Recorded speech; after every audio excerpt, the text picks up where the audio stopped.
A221, une autre vision de la télé.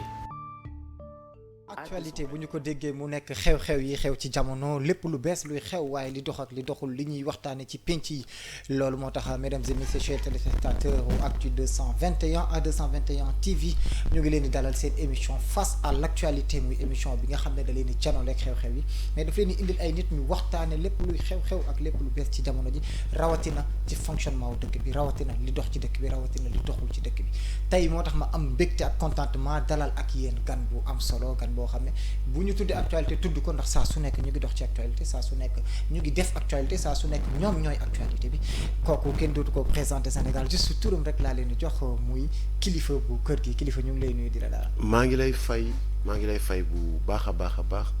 te di nuyu internetu Actu 221. d'accord kilifa ñu ngi lay nuyu tamit internet yi xam naa ne ñu ngi lay fay ci sama kaddu mais du may wéyal waxtaan bi saa su nekk bu ñu nee actualité aussi dañuy wax journaliste dañuy wax média loolu moo tax saa su nekk ci émission face à l'actualité dañ ciy ànd ak suñu journaliste Samsidine Diatta Samsidine na nga def. maa ngi fi Moustapha di amaat mbégte ak kontaante di toog di si émission face à l'actualité tey nag ñu am gan bu nga xam ne mat na gan ñu war a waxtaanee ak moom lu jëm ci actualité donc. d'accord lu jëm ci actualité donc duñu tardé dañuy attaquer directement sujet kilifa bu ñu waxee actualité Sénégal fi mu nekk nii actualité bi njëkk a taxaw ndaw ñi la. actualité bi njëkk a taxaw demu ndaw ñi ci géej gi la. liggéeyu ndaw ñi la marche ndaw ñi la li doxul la. dañuy wër lépp ñu topp ko dañ koy tàmbalee benn ak benn dañuy attaquer ndaw ñi balaay dara xew. il faut bu ñuy seet Sénégal. lan moo doxul ci politique gu emploi wu ndaw ñi. dara doxul ci politique de l'emploi des jeunes amul dara lu ci dox pour dire vrai. parce que bu doxoon dina feeñ ci ndaw ñi mais tey jii buñ la naan le Sénégal est un pays très pauvre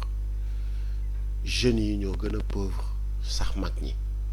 et c'est un pays à 75 voire 80% jeunes mais c'est les jeunes les plus pauvres te ils ne sont pas des jeunes yoo xamante ni soit dañu ñàkk métier wala soit dañu ñàkk diplôme wala dañu ñàkk qualification c'est des jeunes yoo xamante ni ñii dañu jàng ba soutenir sax seen thèse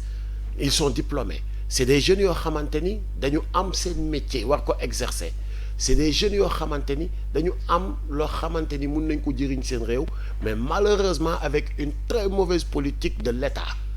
alors nos jeunes se sont retrouvés sans emploi donc je pense que ni amul dara lu ci dox et la preuve tey jii boo gisee lépp luy xew ci dëkk bi ci loo xamante ni naka sudul noonu jeunes yi nga ciy dégg wala jeunes yi ñoo koy def buñ la nee dugg ci géej gi di daw di gàddaay bu amee bu fekkee bateau bu def 300 personnes la gaal gu def 300 personnes ki ciy mag 45 ans lay am ki ciy mag 45 ans lay am ñi ki des ñëpp dañ la naan 20 jàpp 30 maximum 35 ans buñ la nee mërs wala ñu ne la agression jeunes yi ngay gis ñu koy def vol jeunes yi ngay gis ñu koy def lépp li ngay kii jeunes yi ngay gis ñu koy def donc il y a un problème avec un énorme problème le mal est plus profond avec l'emploi des jeunes amul dara loo xamante ni dox na ci. justement donc loolu dafay am solo loolu bu ñu xoolee tamit am na dara loo xam ne dara doxu ci. te moo ne gis nañ ay jéego yoo xam ne état moo koy teg. wax na ay structures yu mu teg. wax na ay financement yu ñu def. wax na xaalis bu génn ci contribuable sénégalais. comme li nga wax sentiruñ ko. xam naa loolu damay bàyyi Samsidine sax mu gën ci xóotal. ci nga xam ne Samsidine mooy politique de l'emploi bi nga xam ne jeunes yi loolu la ñu tegaloon jeunes yi. avant tout lu jëm ci DER mu jëm ci ANPEJ mu jëm ci FONGIP ci lépp li nga xam ne tey bu ñu déggee kilifa dafa xam leen ne dara doxul. est-ce que mooy gis-gis bi nga man ci gis-gis boobu noonu peut-être que man en tant que journaliste mënu ma joxe sama point de vue mais peut-être ay questions lay poser. ndax suñu xoolee ci politique de l'emploi boobu noonu état du Sénégal dafa teg ay structures de financement. ku mel ni ANPEJ ku mel ni FONGIP ku mel ni DER et cetera. yooyu noonu pour ñuy financer jeunes yi. ci financement yooyu noonu su ma déggee peut-être nga wax ne doxul dafa may jaaxal ndax dafa mel ni yow da nga ciy bénéficier wu woon. donc li bëggoon xam financement yooyu noonu nga ne doxul noo tax ba bénéficier aussi. alors pour commencer. Moi, je pense qu'il ne faut pas créer des structures de financement pour l'emploi pour les jeunes. Déjà nit ki soo ko jëlee 3 millions nga jox ko indil nga ko problème qu'est-ce qu'il peut faire lan moo koy accompagner nan lañ koy accompagner est-ce qu'il a été bien préparé ou formé donc déjà loolu rek c'est capoté. En parlant de financement dont tu as parlé que j'ai été ou je suis bénéficiaire, déjà pour répondre ci je suis pas burkinabé ni malien ni ivoirien, je suis sénégalais de ma nationalité, de par ma naissance, de tout, je suis sénégalais bon teint. Je pense que j'ai le droit d'aller dans une banque ici au Sénégal de faire un prêt. Et au-delà du métier que j'exerce, qui est la musique, j'ai mes business parallèles. Je suis paysan. J'ai fait cette année 5 hectares d'arachide. Je suis éleveur. J'ai mes vaches. Je suis je suis dans la vente et location de véhicules avec des frères. Alors, je pense que la structure dont je suis le président a le droit d'aller emprunter de l'argent et rembourser avec un taux de pourcentage. ci wolof. Voilà. Je pense que structure bi may jiite am nañu droit dem jëli ji xaalis je pense que foofu leer na nañ. Alors fan lañ ko jëli jee ou fan lañ ko jëli jiwul xam nga lan la ñuy xaar du may il faut que muy leer ci bopp sénégalais yi parce que à chaque fois damay dégg ñu naan financement mel ni waa ji ñu doon waxtaanee sànq je sors un peu du sujet entre cerveau ak xel tu vois un peu financement ak prêt bokkul un financement luñ la octroyé luñ la may la mais un prêt luñ la lebal la dañ la ko lebal ba pare avec un pourcentage su fekkee dañ la lebal 10 millions tu vas pas payer 10 millions tu vas payer plus de 10 millions mais peut-être avantage bi ci ne mooy dañ la koy étaler tu vas pas payer dans un coût global donc nañu yegg ci ni structure sangam dem nañu lebi xaalis te fayuñu ko loolu la ñuy xaar je pense. donc du kilifa en personne. non structure du kilifa en personne. justement c'est la structure Khelcom I'm sorry Ndindi location et vente de véhicules. justement ñoom ñoo dem leb xaalis bi. mais puisque je suis le directeur. C'est très normal sama nom figuré ci. juste en tant que personne morale. en tant que personne morale moom personnellement moo dem. non di jël xaalis justement léegi ñu ñëwaat ci structure yooyu noonu. yaakaar naa ne financement nga wax dañu dégg ay financement dañu dégg ay milliards mais malheureusement dafa mel ni du lu ñuy ressentir wax nga ko léegi ne bu politique bi doxoon.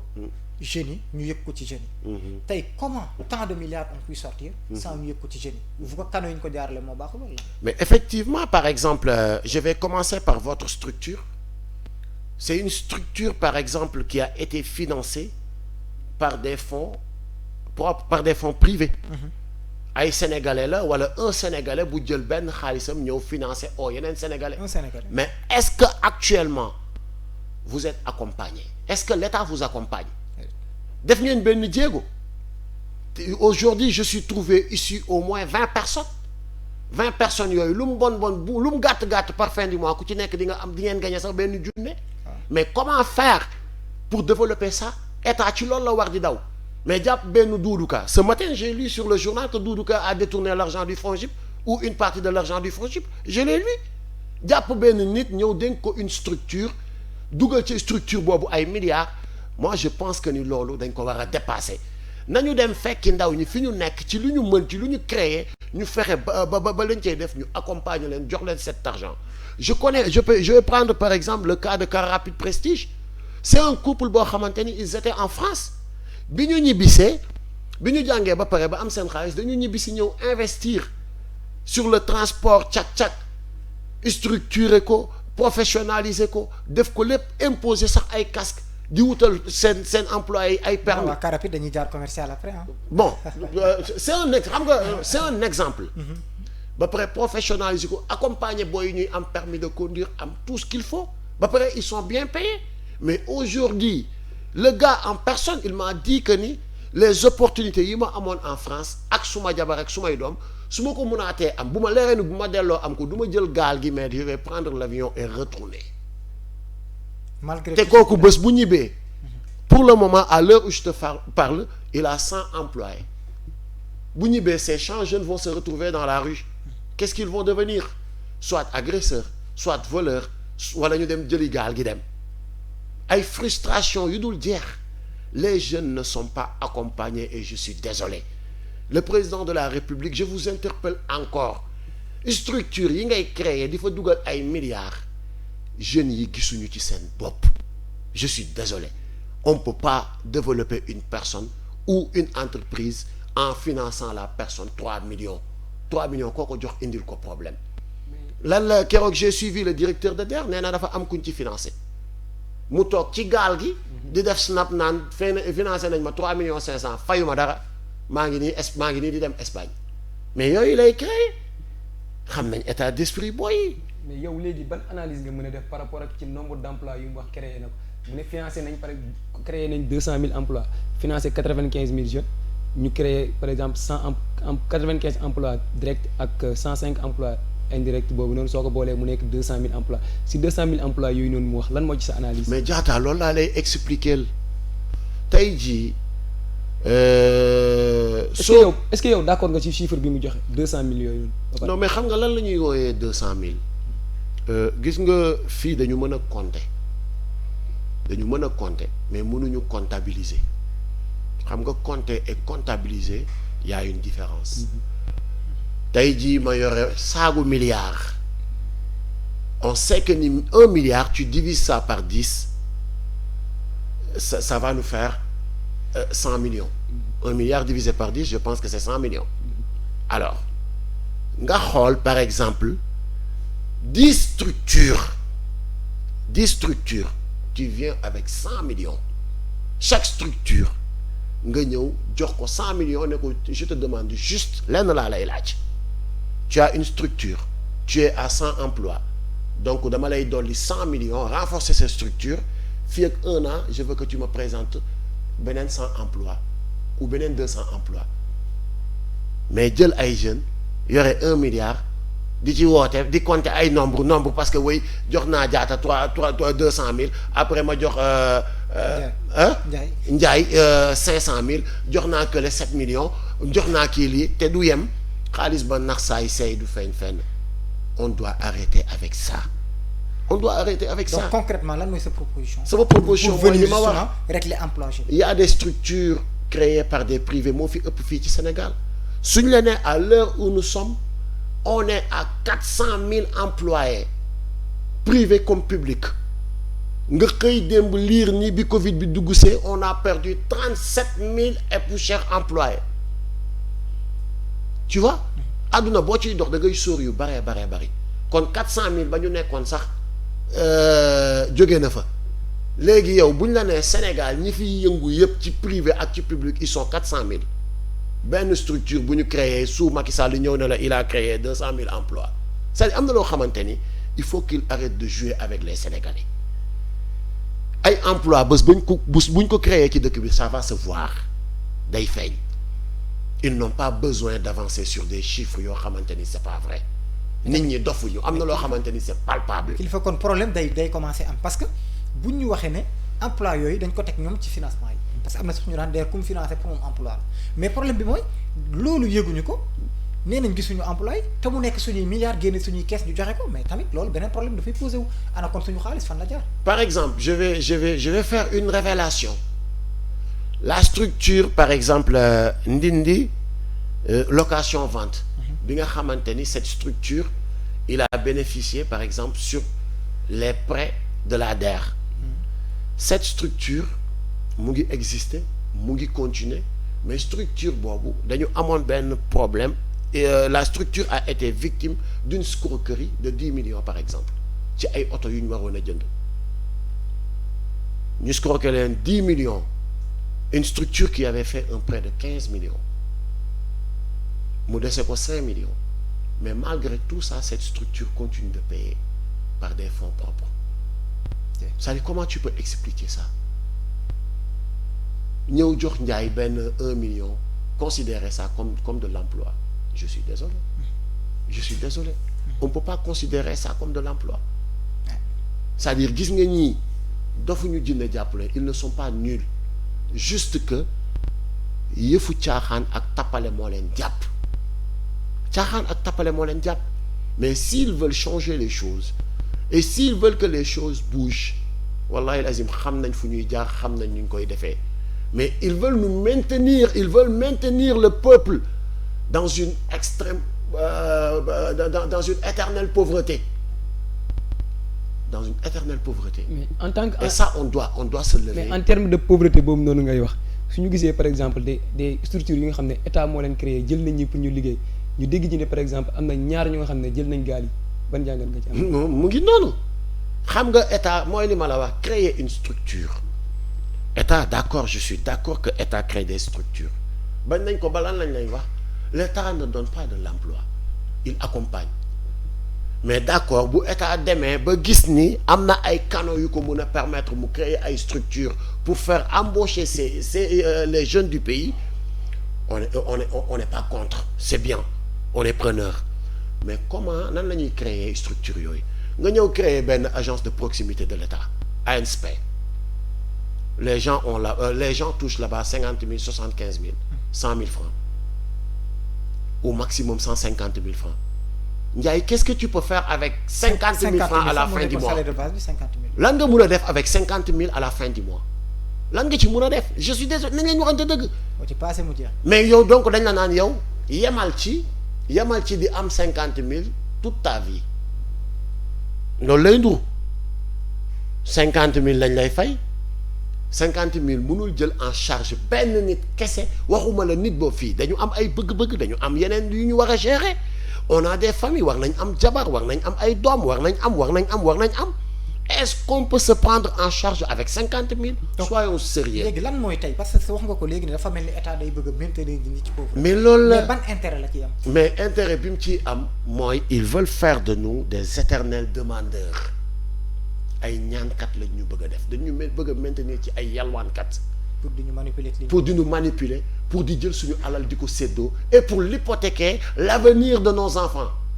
et je pense que le combat ci loolu la war a ne comment faire pour lu ñu nekk di dund nii suñu ay doom bañ ko dund foofu mooy xeex bi mais instant bi ñii di xeex sax pour cette génération je suis désolé gars yi dañuy am habitude naan njëriñ la nga fekkee dugg na fii génn fii man de par exemple personnellement je me bats mais au retour ce que j'attends c'est pas pour moi je me bats pour mes enfants. D'accord ci côté combat boobu noonu. tey politique emploi des jeunes bi ak li ñu fi évoqué tey Y'en a marre di structure société civile. ngeen ciy dox est-ce que am na ay jéego concrètement yoo xam ne teg ngeen ko ci. sur l'accompagnement des jeunes. l'accompagnement des jeunes la formation. waaye yu baree bari sax yu jéego yu baree bari parce que bi ñu paree juste en 2012 on a créé on a commencé à dérouler le projet NTS le projet NTS da nga ci am la citoyenneté da nga ci am ay noyaux d'initiative pour accompagner et donner de la formation aux jeunes et on l'a fait boo duggee ci site Y'en a marre di nga gis vidéo yi on est même allé négocier avec des partenaires pour qu'ils financent des GIE ou des associations qui sont ici dans la banlieue te tey jooju association yooyu ak GIE yooyu ñu ngi leen di suivre ku ci jotoon un financement de 10 millions at mi ci topp bi nga présenté sa bilan non seulement sa koom-koom yokku na ba pare yokkaat nga ñeneen dugg ci association bi ba ngeen créer ba bay joxe ay emploi ñu ngi ci loolu mais xam nga fii on est dans le sensuel li ñu lay wan à chaque fois li ñuy médiatiser mooy kilifa bu ñu jàpp buntu orange muy xeex wala kilifa bu ñu jàpp place de l'indépendance policiers yi di ko kii mais qui veut vraiment bu sénégalais yi buggee xam l'impact de Y'en a marre mu ñor leen ni nga koy defee par exemple bu ñuy taxaw place de l'indépendance di xeex na ko aussi suñu presse bi defee la même chose topp ñu ci li nga xamante ni ñu ngi koy def ci wàllum accompagnement des jeunes ci wàllum citoyenneté ci wàllum justice ci wàllum mais kilifa accompagnement boobu noonu ngay wax ñi créer emploi financier léegi ci femmes yooyu noonu ak jeunes yooyu noonu xaalis bi fu muy jóge ak nan lay demee da ngeen leen di yóbbu ci banque yi. mais c'est des bailleurs non c'est des bailleurs de l'étranger sérieusement pour dire vrai c'est des bailleurs. est-ce que mën nga ko expliquer. xam nga nu muy demee par exemple des fois nga dégg ñu ne la politique de l'FMI ou de l'Union européenne cette année c'est sur l'emploi des jeunes dañ ko daan toog ñun di ko dégg ñu ne woy FMI a donné l'État du Sénégal 50 milliards pour accompagner l'emploi des jeunes ou pour accompagner la citoyenneté ou la santé. Mais cet argent, on ne le voyait pas. bu yegsee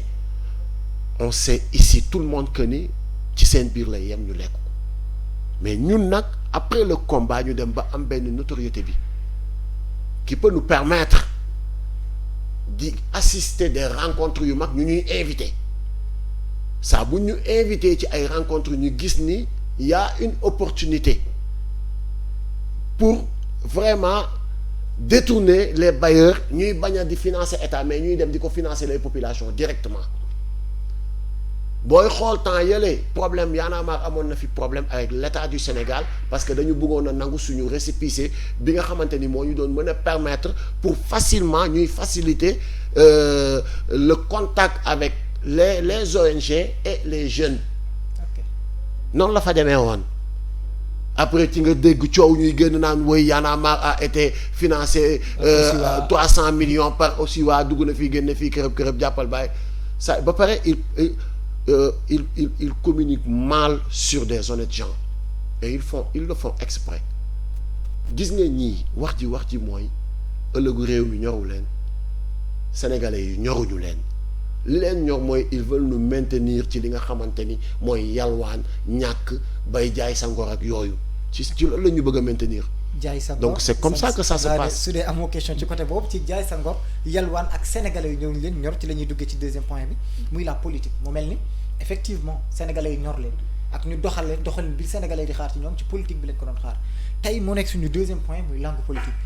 bi langue politique bi dafa am benn constat bu njëkk a daw dafa mel ni opposition bi dafa commencé démembré wu wala mën nañ ko tuddee tas si c'est trop fort aussi en tout cas yëngu na. tey ci kilifa bi nga toogee jàngat opposition bi analyse yi nga def yëpp kan nga jàpp ne tey jii moom mooy responsable li mouvement yi am ci opposition bi. mouvement yi maanaam. ngay dégg ni kii jóge na fii dem na ba opposition bi xaw a tas parce que fi mu ne nii xamatuñ fu làmb opposition bi féete. ok bon je m'explique par exemple li ñu naan pour man la vraie opposition c'est le peuple parce que Macky Sall bi muy gagné élection Macky 2012 la demee Macky ak ay coalition qui pensait ici qu'il pouvait battre Abdoulaye Wade ou qu'il allait remplacer Abdoulaye Wade au pouvoir? Personne. Lui-même ne le pensait pas. Très bien. Que des dons de frais pour participer. Très bien.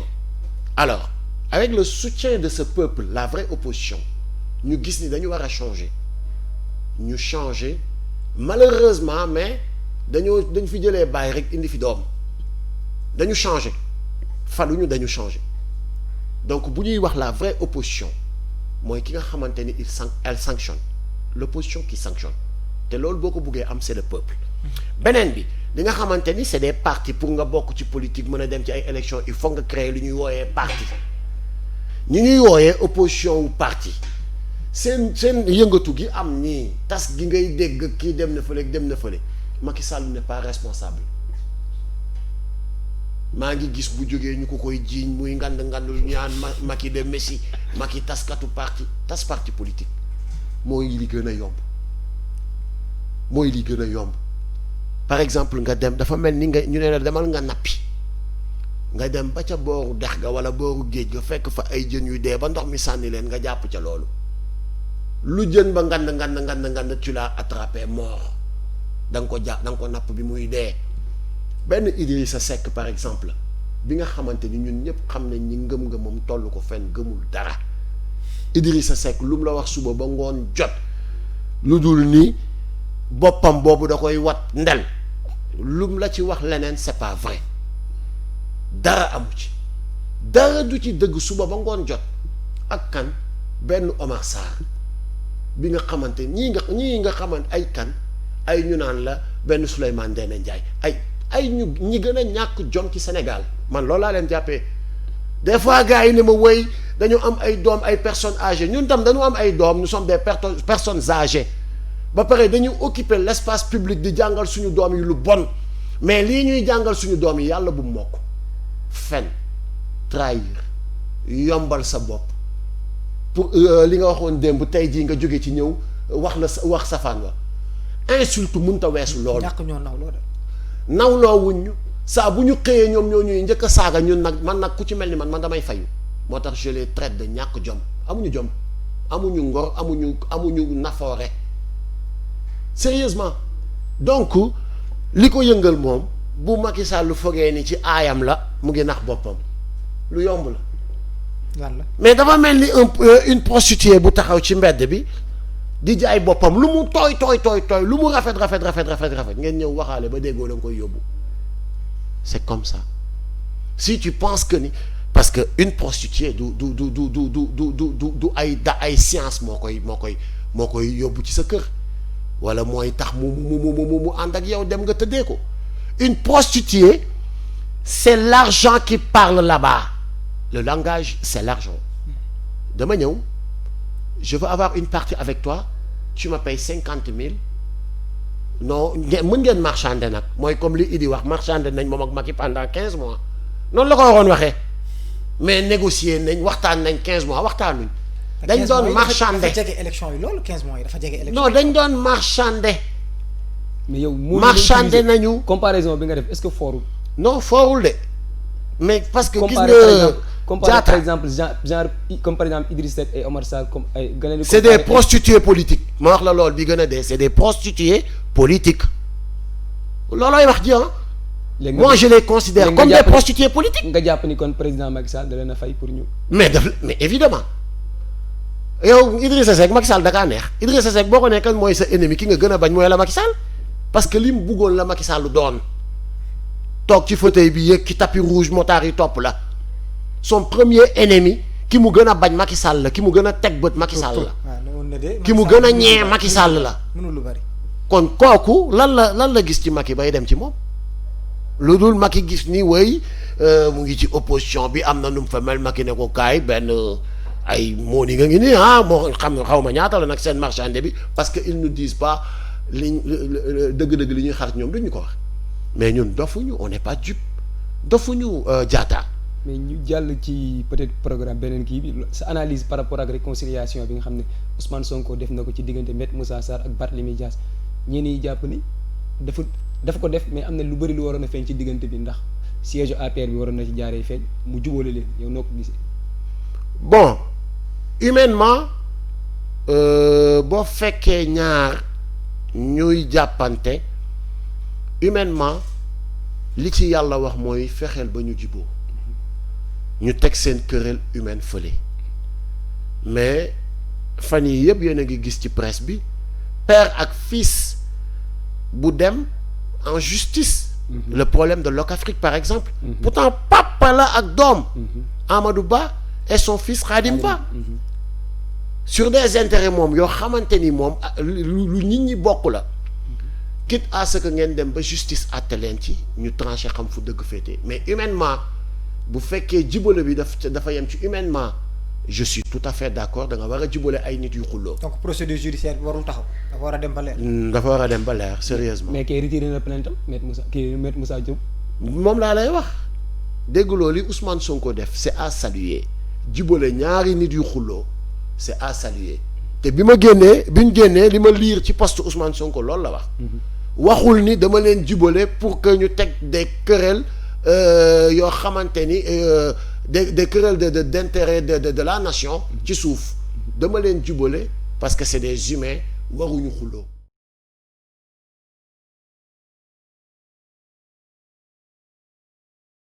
alors nag ñoom bu ñu demee ba gis ni li sénégalais yi moom muy siège APR beeg yooyu ñoom dañ ko war a teg ci suuf parce que jiboo nañ mais mooy li ma lay wax rek à chaque fois. Est-ce que du preuve d'irresponsabilité. mais bien sûr. mais ma delluwaat tuuti si juste Moustapha soo ma ko mënee baal sànq bi ngay wax ne Idi mu ngi doon en contact ak Macky Sall mais ba démb dañ jàng si journal yi Mahmoud Saleh wax ni Macky Sall ak Ablaye Wade ñu ngi wax ñoom it. je vais dire et je pense que ni les peuples aussi le peuple war nañu nag comprendre que ni sérieusement ñii ñoo far. ñan. les politiciens c'est un match gis nga suñu premier album bi ñu censuré xam nga nan la tuddoon premier mi-temps wu match bi album bi ñu censuré noonu la tuddoon parce que ñun dañu mës a jàpp ni bi ñu commencé xàmmee ba léegi li xew fii ci réew mi c'est un match de football les politiques et les populations entre les politiques et les populations te boobu ba léegi nag politique yi ñu ngi dugal ay buts ñun ba léegi dugalaguñu contre ñan contre le peuple ñu ngi ñuy dugal dooragum nañ ñu 200-0 mais man peuple bi laay wax kañ la peuple bi di yeewu def ay changer seen tactique de jeu il faut que le peuple change son tactique de jeu pour pouvoir marquer et remonter le score. est-ce que mën nga ci joxe ko exemple mën a jaare voilà. Au moment où je te parle je suis sûr et certain que fi ma toog di wax ak yow nii Macky Sall et Abdoulaye Wade ils s'envoient des messages ñuy xool nan la ñuy dealer sur le dos des Sénégalais nan la ñuy def ba préparer le retour de Karim nan la ñuy def ba amnistier ay Karim ak yooyu ñu ngi ciy waxante. Au moment où je te parle Idrissa Seck ak ku ngeen jàpp ni moom la gën a nekkal ennemi ñu ngi envoyante ay messages ñu ngi mayante xaalisu Sénégal bi. Au moment où je te parle les parcelles les terrains yi ngay gis fi aéroport bi ñoom politique yi ñu ngi koy séddale ñu ngi koy séddoo ci seen biir doo ci gis benn lambda bu ci am ñu ngi koy mayante di ko jaayante ci seen biir. Pétrole bi ñu ngi xool ñu ngi koy négocier ñoom ci seen biir te dafa am nu ma nekk di topp mais bés bu leeree dinaa ko indi fii bu ma ci amee les documents yi doy mais même l'arrivée de Idi sax pétrole bi daf cee bokk lu tax Idi ñëw. ci naka Idi du mës a yërëm Sénégal gëmul Sénégal buggul Sénégal il est en train de comploter sur le dos des Sénégalais il faut que Sénégalais yi xam loolu. c'est sur le pétrole. Idi ak Macky ak Moustapha Niasse ak ñoom ñëpp a yem gëmuñu Sénégal li ñu gëm mooy seen propre doom yi seen njaboot yi nan la ñuy def pour confisquer le contribuable et la richesse de ce pays. maa ngi wax nag maa ngi wax te li may wax nii ndeysaan dama bëgg juste attirer l'attention des Sénégalais on est 15,8 millions contre 200 000 personnes yuy comploter toujours ci suñu kaw parce que les politiques eux tous ñoom ñëpp ak seeni militants ils ne font pas plus de 200 000 donc nous les 15,8 millions qui restent pourquoi pas ñu toog réfléchir bàyyi guerre bi ci suñu biir à chaque fois bu ñu commencé benn affaire muy dox ils viennent ils nous divisent par des conneries. Kilifeu a créé quelque chose contre l'arnaque contre l'injustice bi population yi di subir contre le vol du denier public contre loo xam ne ñeewal askan wi la affaire bi commencé dox lan ngay dégg ñuy lijjanti way Kilifeu chemise bi mu solo te semaine bii yëpp seetlu nañ ñu def ci changer ay yére kon gaañ bi dafa nekk di mos Kilifeu amul woon oto léegi am na oto way kon gaañ bi mu ngi mos non wala non Kilifeu woy Kilifeu man neexuma wala day tux yàmbaa wala dugg na fii ay yëfi dof ay waxi dof ba tas loola wala ba affaiblir loola saa su ne ñun ci loolu la ñu nekk et ils le font exprès ñooy xëy di sànni message yu dof yooyu woy Y'en a marre lobby góor jigéen moo nekk seen ginnaaw est-ce que kon yow jàppoo ni par exemple loolu affaiblir Y'en a marre mais moo affaiblir tous les mouvements kaay ma wax la benn affaire quand on avait avec Abdoulaye Wade 11 mois mu fekkoon fi un peuple déterminé jël seen nopp yi saañ ko et tout ñëpp ñëw nekk ci benn objectif l'objectif c'est quoi Abdoulaye Wade du am 3e mandat il y avait un seul mouvement avec le peuple on l'a réussi mais depuis l'arrivée de Macky Sall au pouvoir aujourd'hui tu peux compter plus de 100 mouvements et on a perdu toutes les batailles devant face à Macky Sall aujourd'hui on est plus de mouvements très bien aujourd'hui on compte plus de 100 mouvements et on est incapable de gagner une bataille wax ma suu Macky ban bataille lañ mus a gagner benn mooy parce qu'on est dispersé. léegi lan ngay recommander pour defaat face. li may recommander pour defaat face mooy qu'on fasse un bloc qu'on ait un bloc un serpent je suis d'accord un serpent à 20 têtes ou à 1000 têtes ça je suis d'accord moo tax bi ñuy créer Y'en a marre on avait fait exprès de créer ce qu'on appelle le noyau dur composé de 7 personnes yoo xamante ni c'est des figures dans ce pays chacun est leader ou chacun peut créer son propre mouvement bu kilifa demee par exemple négocier ji loo xamante ni daf ko négocier ci turam wala ci notoriété bi mu am ça n'engage que kilifa mais mouvement bi yoonam nekku ci soo corrompre kilifa tu n'as pas corrompu le mouvement tu as corrompu kilifa on avait fait exprès de faire ça. Est-ce que du loolu moo leen di affaiblir bu ñu demee ba corrompre kenn ci mouvement bi sénégalais yi dootuñu. non je donne un exemple. non exemple laa joxe quoi. waaw moi aussi sénégalais yi par exemple suñ ñëwee gis par exemple benn organisation buy dox benn Y'en a marre. Jéeme. un exemple. un exemple laa jox quoi Y'en a marre di dox. ñu jékki-jékki gis kenn ku nga xam ne Y'en a marre la nekkoon changer de camp. bu ko defee sénégalais yi tamit dañuy jàpp ni ñoom ñoo yëpp. loolu lan la ñu sénégalais yi ci lan lañ ñu gëmee woon un discours. discours boobu je pense que ni jógee gu fi te changé wul. ah suñu ABCD ba léegi changé wul. jusqu'à présent on garde notre position de sentinelle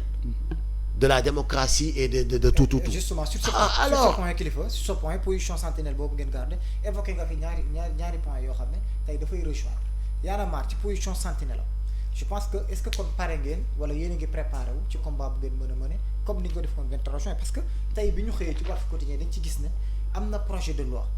boo xam ne mu ngi daw assemblée ñu ngi ciy waxtaan bu ñu war a voter boo xam ne dafay amnistier les crimes économiques et financiers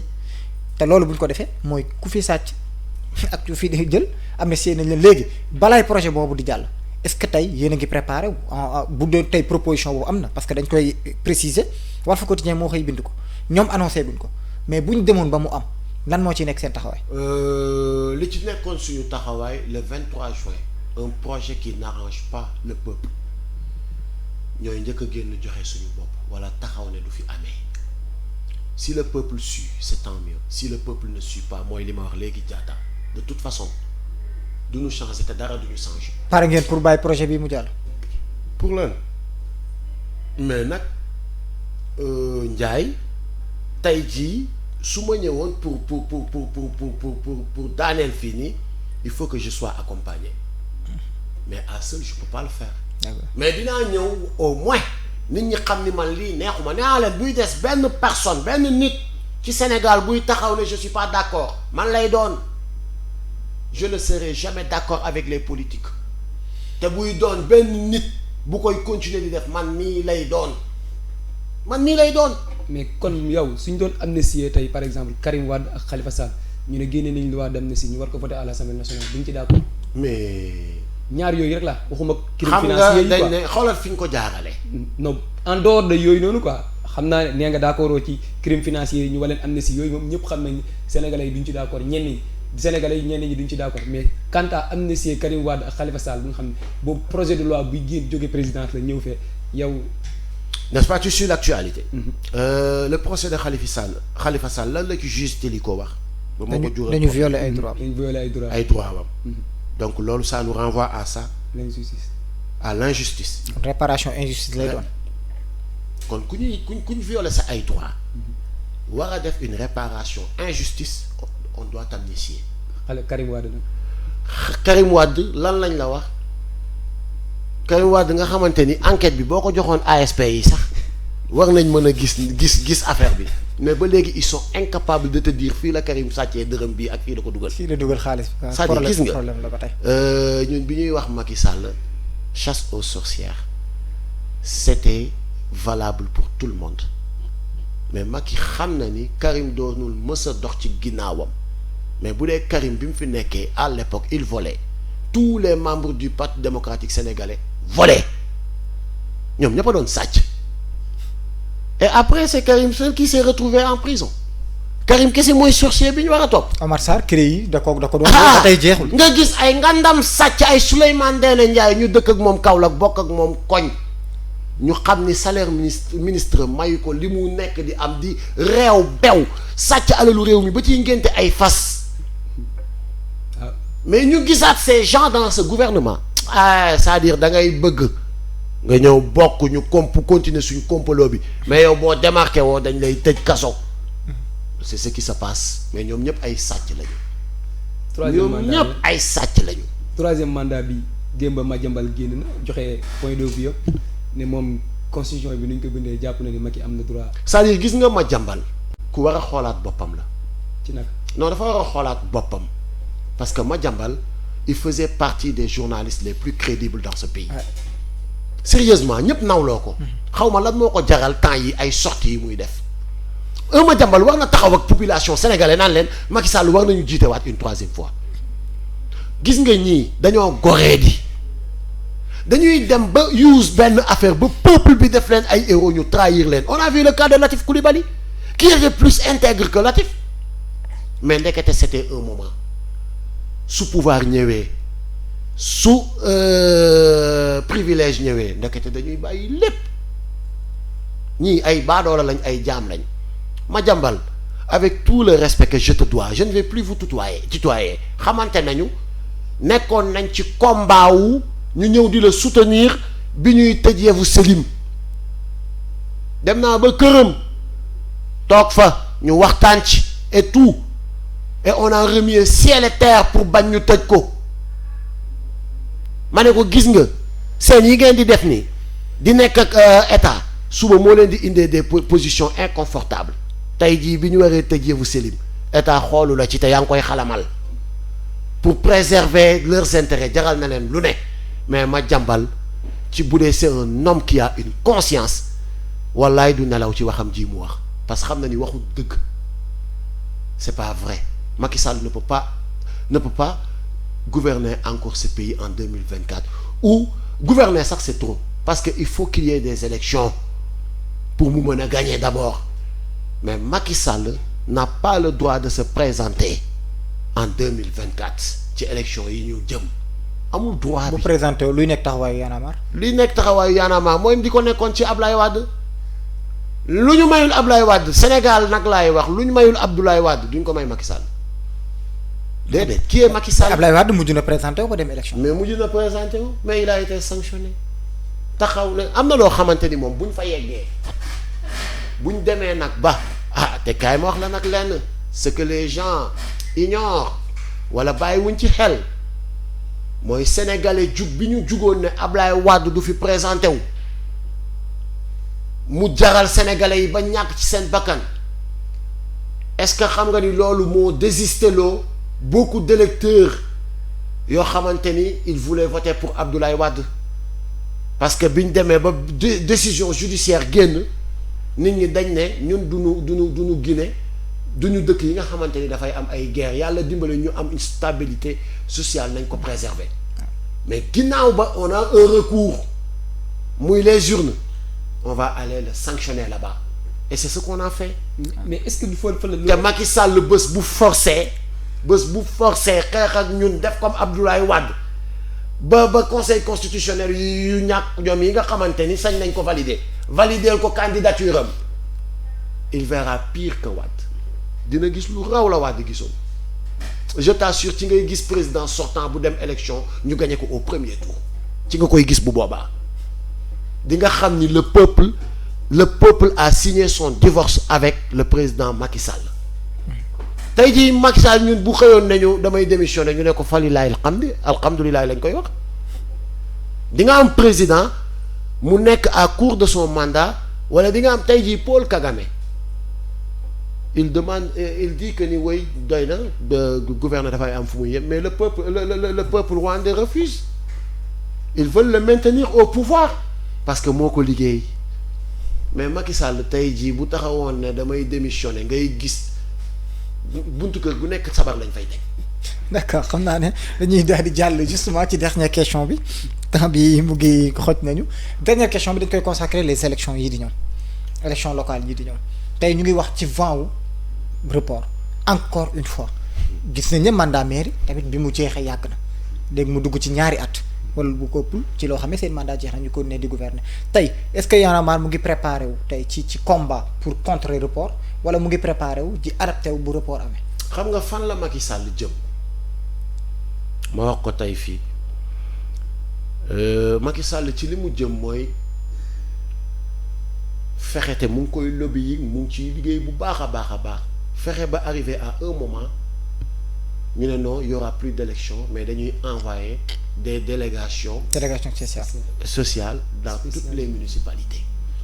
délégation spéciale dans toutes les villes. su boobaa ministère bi. et bu nga xam boobaa il sera majorité, il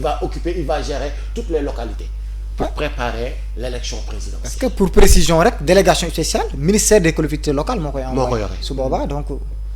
mais opposition bi nag lan moo ci. donc pour yow non attends parce que actuellement waaw yow pour mu leer non attends ci maa ngi ñëw ci question pour yow donc plan wu Macky Sall ci élection locale du report mais fexe ba élection dootul am. la mu envoyé délégation spéciale mu envoyé ay délégation spéciale bu boobaa nag plus de 500 collectivités locales yi am ñoom moom mu géré ko boppam toog ci na ci faax. bu boobaa nag Macky moom réew mi nag carrément moom mu nekk royaume am. acca sam si léegi ñuy wax nii lan moo ci nar a nekk taxawaay opposition bi comme yéen société civile ngeen nekk di taw kii ndax élection report yi moom ñu ngi reporté li nga xam ne ñenn ñi jàpp nañu sax moomuñu ko ndax élection locale du. ñoom politique yi ñoo ko moom population bee ko moom. ñu koy reporté di ko reporté lan moo ci rôle société civile ba loolu dakk. mais ñenn ñi ñu ngi siégé au niveau du conseil national. mais xam nga on ne peut pas aussi être plus royaliste que le roi. Je suis désolé man dewuma campagne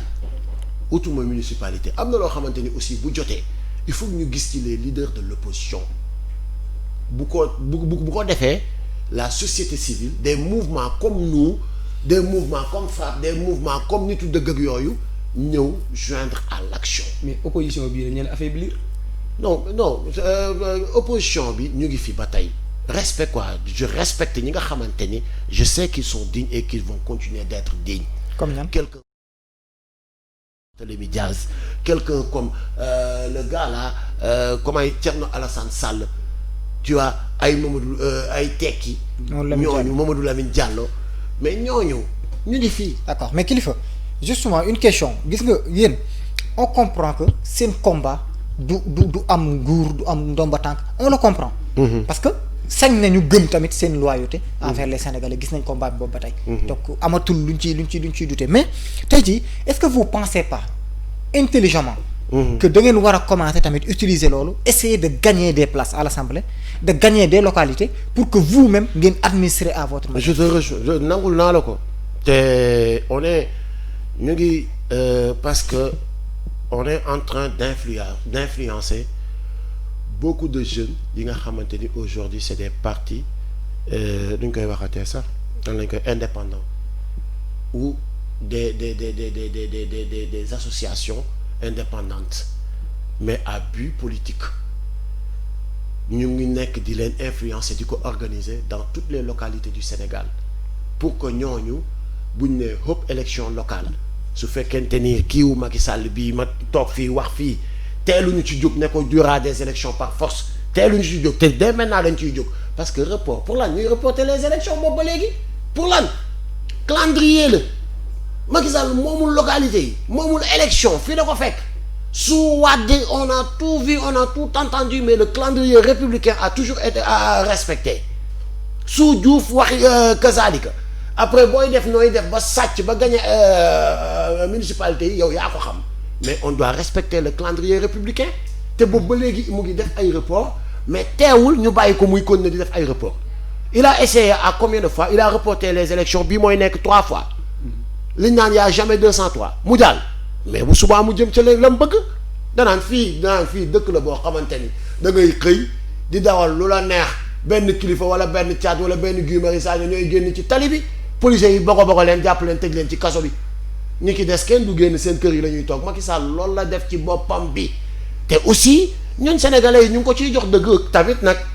ñu ngi ko ciy jox dëgg. ndax combat yu mu mën a yëpp gagné na ko. ah mais si li ma wax kay dafa leer. d'accord c'est vérifié. Macky Sall depuis qu'il est au pouvoir le peuple a perdu toutes les batailles. mais nag on n'a jamais remporté mais nag bon nous recommandons que yéen aussi yéen leaders yi même influencé booy parti indépendant yi am na fu ngeen di amul candidat. mun na rafet ngeen jàppale fa parti indépendant mais aussi comme ni kilifa war nañ ko mën a xaar mu dem jël mairie Kaolack doxal Kaolack ni mu war a doxee. même bu ma ko dul jël sax sérieusement parce que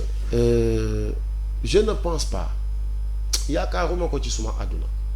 dem di occuper une fonction boo xamante ni ay mairie laak yooyu yaakaaruma ko nekkagul ci man sérieusement je suis pas animé par ça te yaakaaruma ni fii ak kii dina ma kii mais bu ma ko dul kii je vais être derrière des gens yoo xamante ni à qui j'ai confiance battre campagne ak ñoom à Kaolack localité yi je vais battre campagne à Kaolack. Je vais avoir un candidat. Avec qui sera le candidat de Kilifeu à Kaolack? c'est un ami boo xamante ni il est intègre ba pare il est très régionaliste gis naa mu gëm Kaolack gis naa mu bëgg Kaolack gis naa qu'il a les mêmes idéologie ak les mêmes préoccupations pour la région de Kaolack. Kan la? Non, le moment venu je vais dévoiler son nom. D'accord, j'espère. Je vais dévoiler son nom et vous allez me voir sur le terrain en train de battre campagne avec lui. Ah oui. J'espère juste que dinañ am primauté ci loolu. Ouais, mais si non Dakar non actu 221 va si parce que je l'ai dit avant qu'on commence l'émission. Les Sénégalais yi nga xamante ni peut-être ci internet bi ngeen toog di ko seetaan j'ai trouvé ici une équipe jeune dynamique avec une complicité ak benn sérieux ak benn vraiment dévouement et je vous encourage sur ça je vous encourage ak surtout l'engagement. D'accord. Parce que aussi on ne censure rien ici et on pose toutes les questions donc vraiment chapeau et continuez sur ce cap. D'accord, vous avez mon respect. ci loolu dañuy remercier ci occasion bi suñu directeur général effectivement loolu la ñu sant loolu la ñu encouragé le mot dafay leer ci rédaction bi saa su nekk. bind leen diffamation lay bañ ak fausse information. li leen seen liggéey may bind leen ko donc loolu moo ñu jox liberté bi ñu nekk ci côté sénégalais yi saa su nekk di wax li ñu xalaat ak di génne li nga xam ne justement loolu moo doxul ci loolu sax ñu ngi leen di jox rendez-vous lundi ci beneen dossier bu xaw a doy waar boobu moom dama lay bàyyi nga commenter ko rek rapidement xam naa ne mooy affaire yi doxul ci dëkk bi lundi moom dinañ la xaar vraiment nga xaar ñu. problème la boo xam ne mën nañ la woowaat fii sax nga wax ci. mais anyway xaw na doy waar. En tout cas quand il s'agit de parler du pays je serai toujours présent. D'accord léegi ci Assane Diouf justement pour ñu jeexal problème Assane Diouf. dafa calme mu ngi ci kaso bi ba tey. est-ce que am na benn mouvement de soutien bu jugee ci yéen bu jëmaat ci moom pour libération.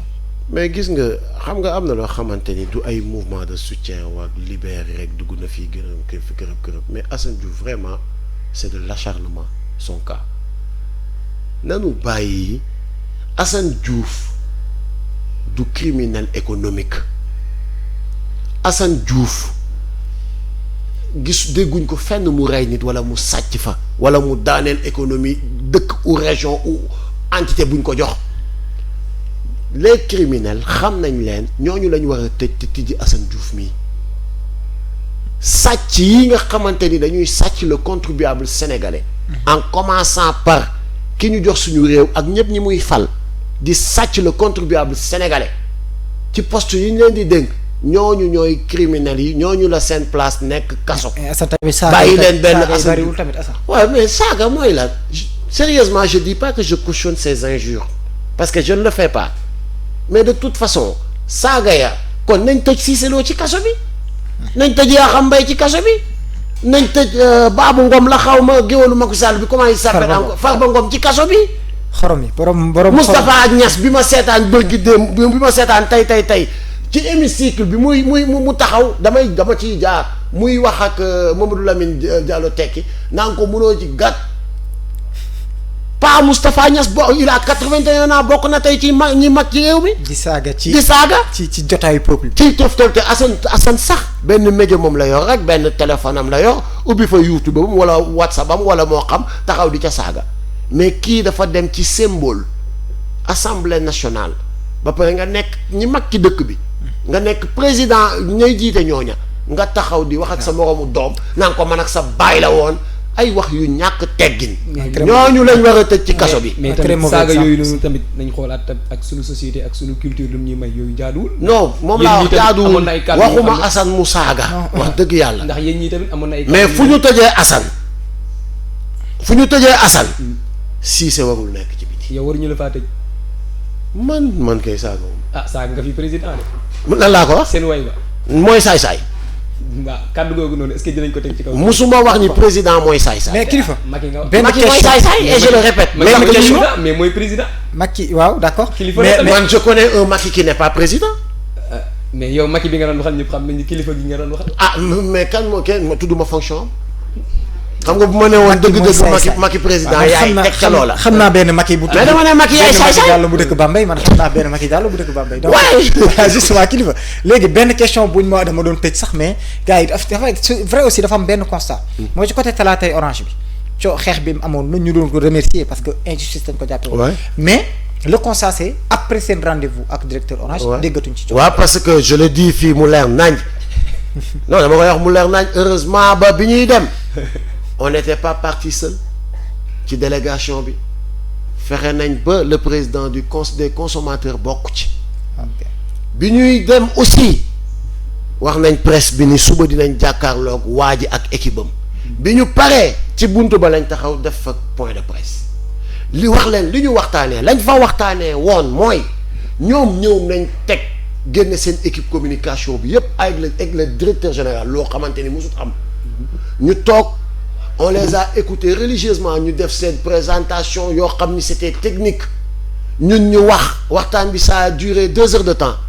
mais finalement bi ñu demee ba ñoom ñu bëgg a gëm ni wala bëgg ñu gëmloo ni seen tarif yu bees yi ci la Sénégalais yi gën a gis seen bopp ñu leen li ngeen di wax noonu bu doon moo am kon suñ seen kon di ngeen dégg kon di ngeen dégg nit ñi dañu ñeneen ñuy yàqal mais le combat qu'on est en train de mener on ne reçoit que des félicitations kon cela veut dire que ni offre yii fi nekk c'est de l'arnaque sénégalais yi gisuñ ci seen bopp te tey laa koy gën a waxaat di ko rappeler waat le directeur mu di ko rappeler ci kàddoom nga fu mu ci toll ñu ne ko léegi au juste milieu vous jugez que ni li ngeen fi indi dafa baax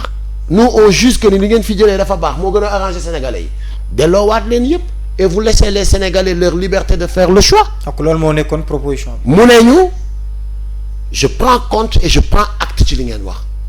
mais ça demande un travail technique c'est pas quelque chose qui va se faire du jour au lendemain mais ci jamono yi ñuy jëm yu néew dinañ ko def dinañ ci liggéey pour delloowaat offre yu njëkk ya ku ne tànn ku la wax loolu nag di nga ne xaaral ma dem toog may ko finance mais suñu patience mu ngi bëgg ñu ngi bëgg a ñàkk suñu patience parce que boobaak léegi def na 1 mois ak lu topp def na 1 mois ak lu topp donc nañu génn wax sénégalais yi fu ñu ci toll lu ko mooy ñu delloowaat buum ca mboy mbay ga ñun duñu tay mooy tegaat talaatay bi dal ci kaw orange yow te ça a joué ça a impacté gis ngeen ko yéen ñëpp yow ci opération boycott bi ça a impacté yéen da ngeen a woote woon boycott am ñu woote opération tuxu bi opération gàddaay bi yow sa numéro 77 la ba léegi wala da ngaa migré comme gars yi déedéet man migré wu ma xam nga lu tax migré wu ma man xeex bi booy xool xeexalu ma ko sax sama bopp dëgg mooy li may wax rek parce que on est dans une société boo xamante ni nii la nii yàlla may na ma tabax fakal la macha allah ma mën a jënd crédit je dois pas être égoïste ki nga xamante ni maa ko ëpp doole poche dama ko war a xalaat yàlla may na ma féetee Dakar di am réseau en plein temps même buy bon sax mais dinaa ko am dama war a sóoraale ki nekk Fongolomi ki nga xamante ni beneen opérateur bu ko fa yóbboo du dox du jot seeni waa kër ay mbokkam dama war a xeex pour kooku il faut que nit ñi da ngay dégg gars yi naan la way yéen bàyyi leen nit ñi ñu dem seet yeneen opérateur jarul xeex dem leen ngeen jël yeneen opérateurs yi vous pensez que Sénégal Dakar kese la que les gens arrêtent d'être égoïstes Sénégal du Dakar kese Sénégal c'est tout le pays Dakar lu ci ndaw la ci il faut penser à le gars qui habite à biir xuru Saalum bi su ma nekkee ci sama tool yi dama bëgg di ko vidéo dama bëgg ay appel vidéo di ko wan sama njaboot yi sama doom yi damay obligé pour booy yi gis tool yi dama leen di roñ pour di leen yóbbu tool pour ñuy mun a bay te waroon nañ mën a toog rek may kii di ko gis mais du ma am foofu réseau ka nekk Fongolomi ka nekk Diaobé ka nekk au fin fond du Sénégal le combat c'est plutôt pour ñooñu. am na solo mais ñun dañ ko mënee suñu. am na solo trop combat bi c'est vrai que dinay baax suñu considération rek duñ ko jàpp pour xeex. c'est vrai que ñu leen di remercier de passage ci turu sénégalais pour justement voilà chers téléspectateurs loolu lañ fi amoon ci temps mu nekkoon face à l'actualité ñu àndoon ci ak kilifa bu kër gi nekk tamit membre actif yu Y'en a marre ak Samsidine Diatta bi nga xam ne moo nekkoon journaliste bi doon janook moom kilifa ñu bàyyi la nga tàggoo. en tout cas sérieusement émission bi dafa jeex. jeex na dafa gàtt xanaa 10 minutes la. 1 heure et quelque. kon dafa ci nii rek. romb nañ 1 heure. non bon je remercie maa ngi nuyuwaat de passage les internautes de Actu 221 di jaajëfal journalistes yi ma fi fekk muy Ndiaye ak Diatta di jaajëfal toute l'équipe di shout out de big boss le grand boss et le grand employé aussi le grand employé c'est le premier employé et le premier boss donc di ko jaajëfal di ko wax ni qu'il ne change pas il a compris et c'est l'essentiel et il a compris l'essentiel ci one love shout out ñi nekk ñëpp ci kii bi ñoom Julli voilà Oumar Ly tout le monde d'accord déggee naa leen one love d'accord justement man sama question benn la ci pop bi la dinañ xaar léegi album mais 2021 di ngeen am secret d'état incha allah justement secret d'état de secret dinaa ko koji ci secret d'état ci boo koy dégg ci buñ koy bind d'état de secret loolu dina secret yu bëri dinañ génn next level boobu am na doole am na ay secret caat sax yu ma war a génne ci album bi ah ouais loolu dina garaaw man bëgg naa yaakaar ngeen clashante ci non mais am na ay secret yu ma war a génne d'accord c'est super comme c'est dit donc ñu bàyyi la nga tàggoo justement waaw di am contentement ak mbégte rek di ñu dalaloon fii Thiat kilifa ubbeeku am ouverte bu nga xam ne carrément ne loolu la ñuy xaal par exemple suñu invité yi ñu wax à cœur ouvert wax lu ñu xalaat ci askan bi ci actualité bi waxtaanee ko donc looloo nekkoon sama kii. voilà gars yi loolu moo nekkoon seen émission face à l'actualité ñu leen di remercier tamit ci teewlu bi di leen joxati daje beneen jour ak beneen invité jaajëf. A221, une autre vision de la télé.